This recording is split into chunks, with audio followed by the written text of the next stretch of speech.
मेरे दिव्य गुरुदेव श्री परमहंस योगानंद जी के द्वारा ये टॉपिक आत्मा ही आपकी रक्षक है।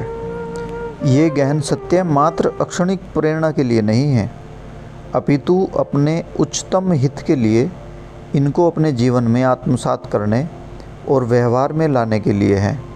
काश लोग यह जानते कि उनका अपना भला किस में है। जो गलत कार्य करते हैं आत्मा उसकी शत्रु है। आत्मा के मित्र बन जाएं और यही आत्मा आपकी रक्षा करेगी। आत्मा के अतिरिक्त आपका और कोई रक्षक नहीं है। अज्ञानता की बेड़ियां और बुरी आदतें आपको बंधन में बांधे रखती हैं। आप गलत आदतों का अनुसरण करने के लिए दृढ़ निश्चयी हैं, इसलिए आप कष्ट भोगते हैं।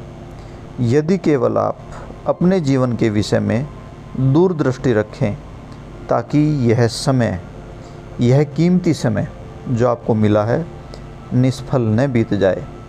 हिंदुओं की एक कहावत है, बालक क्रीड़ा में मस्त है, युवा काम वासना में व्यस्त है और प्रौढ़ चिंताओं में व्यस्त है। कितने कम लोग हैं जो ईश्वर के साथ व्यस्त हैं। इस काल्पनिक आशा को त्याग दें कि सांसारिक उपलब्धियों से सुख प्राप्त होगा। समृद्धि प्राप्त नहीं है, रमणीय जीवन पर्याप्त नहीं है।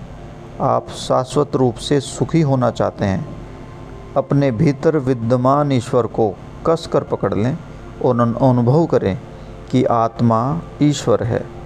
अपनी बुद्धि के उच्चतम प्रश्न मैं कहाँ से आया हूँ का दृढ़ता से उत्तर देने का सामर्थ्य आप में होना ही चाहिए। ईश्वर एवं अमृतत्व की धारणा काल्पनिक नहीं है। इस विश्वास के साथ मर जाना कि आप एक नश्वर मानव हैं, आपके अंदर विद्यमान आत्मा का घोर अपमान है। आप जो ईश्वर की संतान हैं, कब तक स्वयं को मृत्यु रूपी द्रांति द्वारा असहाय की भांति कटवाते रहेंगे, केवल इसलिए कि अपने जीवन काल में आपने कभी भी माया अर्थात अज्ञान पर विजय प्राप्त करने का प्रयास नहीं किया। विवेक मानव को ईश्वर की खोज करने की शक्ति प्रदान करता है। ईश्वर है, उन्होंने मानव को स्वतंत्रता, अक्षमता और विवेक शक्ति प्रदान की है। विवेक शक्ति के उपहार के द्वारा मानव ईश्वर को खोज सकता है।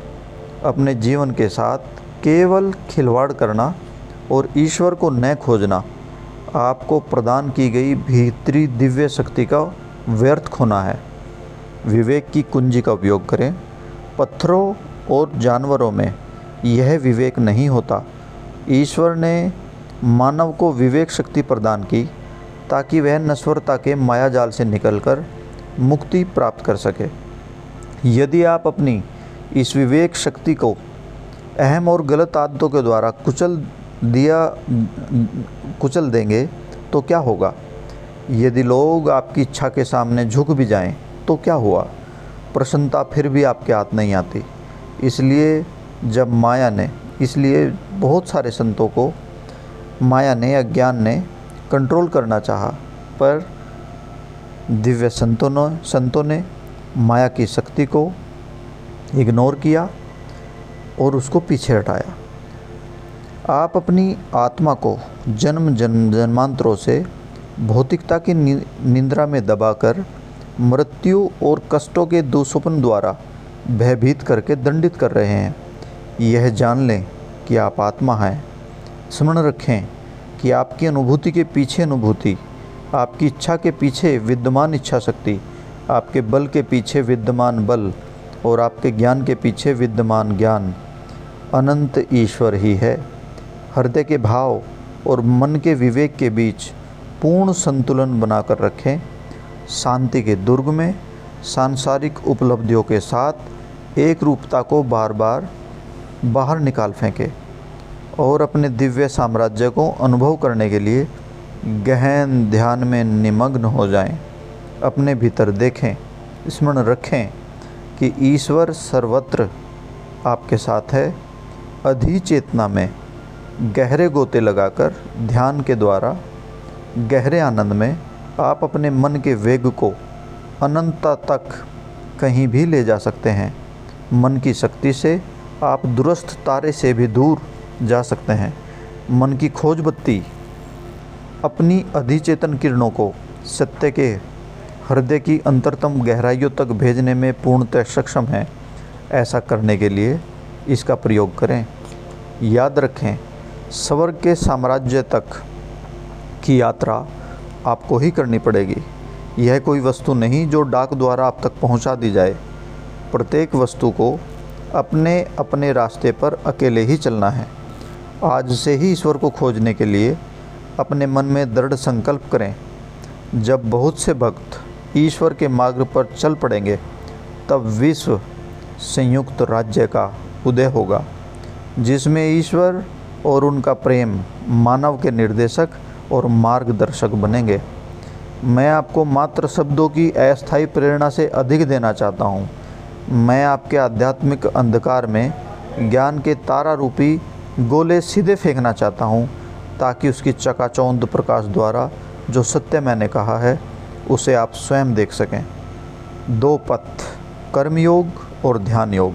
संक्षेप में, ईश्वर अनुभूति के लिए 2 आधारभूत मार्ग है, बाह्य मार्ग और आंतरिक यानी कि इंद्रियातीत मार्ग। बाह्य मार्ग उचित कर्म और ईश्वर में केंद्रित चेतना के साथ मानव जाति से प्रेम और उसकी सेवा करना है। इंद्रियातीत मार्ग गहन अंतरंग ध्यान का है। इंद्रियातीत पथ के द्वारा आप उन सब के बारे में जान लेते हैं जो आप नहीं हैं, और उसे अनुभव कर लेते हैं जो आप हैं। मैं श्वास नहीं हूँ, मैं शरीर नहीं हूँ, मैं नहीं अस्थियाँ हूँ और नहीं मांस हूँ, मैं मन और संवेदना भी नहीं हूँ। मैं वह हूँ जो श्वास, शरीर, मन और संवेदना के पीछे है। जब यह जानते हुए कि आप शरीर या मन नहीं हैं, आप इस संसार की चेतना के परे चले जाते हैं, फिर भी अपने अस्तित्व का बोध पहले से कहीं अधिक रखते हैं, वही दिव्य चेतना आप हैं। आप वह हैं जिसका आधार पाकर विश्व की प्रत्येक वस्तु टिकी हुई है। जब आप अपनी आंखें बंद करते हैं तो उसके पीछे के अंधकार की जांच क्यों नहीं करते? वही स्थान है जिसकी खोज करनी है, और अंधकार में चमकता प्रकाश, और अंधकार इसे समझ नहीं पाता। प्रचंड प्रकाश, महान ब्रह्मांडीय शक्ति जहाँ घूम रही हैं। अथाह शाश्वत आनंद प्रकट होगा।